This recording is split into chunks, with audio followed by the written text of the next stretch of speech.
Let's go out to the shop and I'll show you guys an update on the 55 Chevy.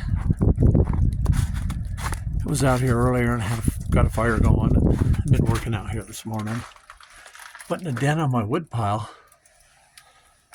Let's go in.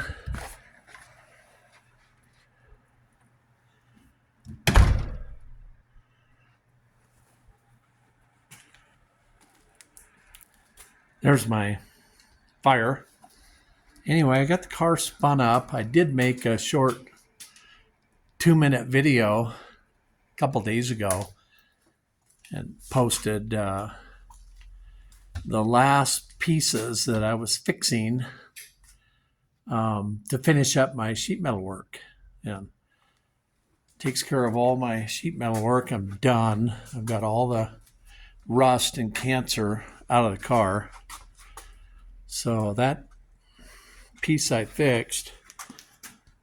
My last little 2-minute video is right here. So I got it fixed in there. This is just a reinforcement piece. It comes on the back side of the quarter back here where the rear bumper bolts up. It's added support for it.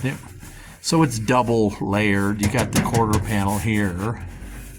Makes a indent here where the bumper comes around and the bumper bolt comes through here. So they wanted extra support in there. So they made this piece from the factory and it's just spot welded in. And of course it was all rusty.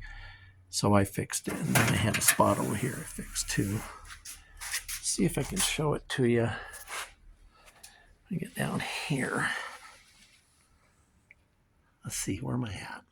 Oh yeah, there. So it came out nice, just like the other side. So we're real happy with it.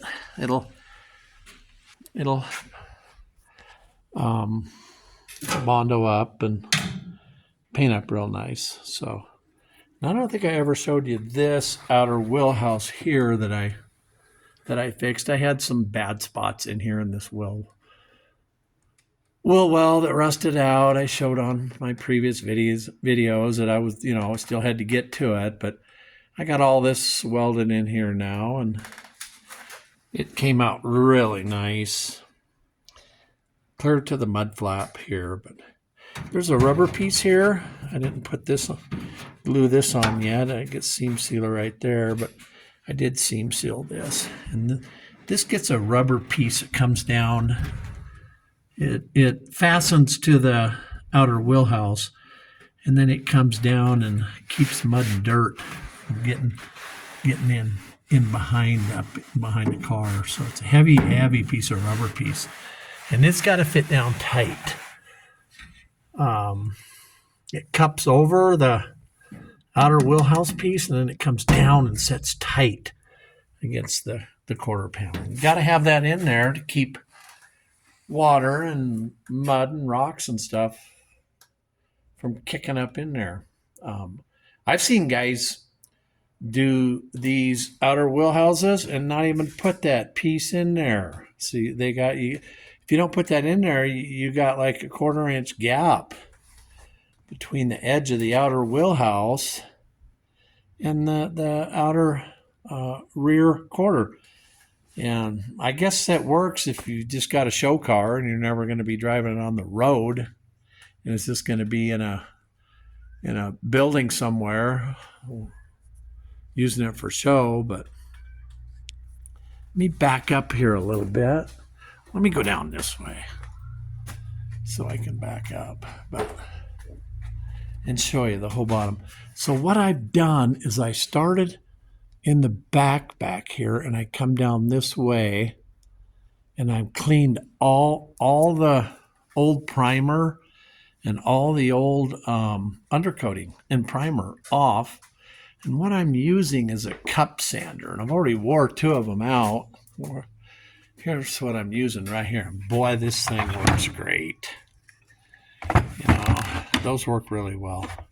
Just a wire wheel cup sander and good set of goggles and face shield.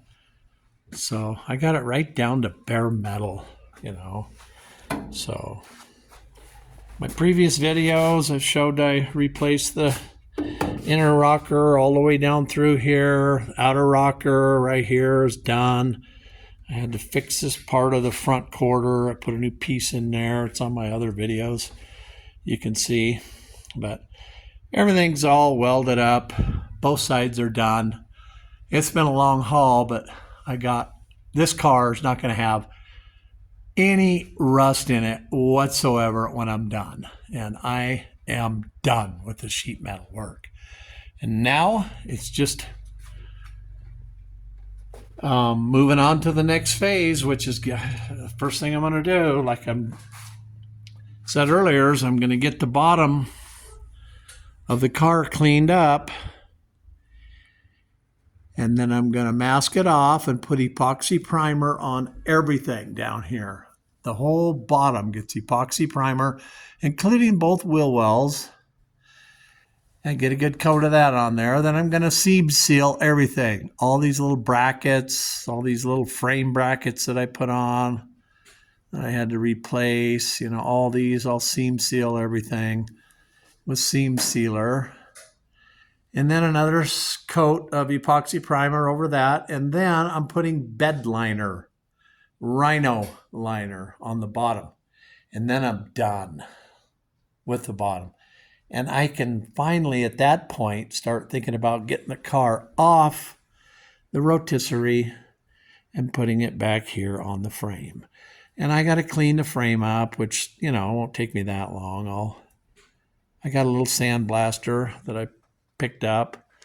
I'll sandblast where I can't get in with a cup sander and get it nice and clean. And then primer it too. And then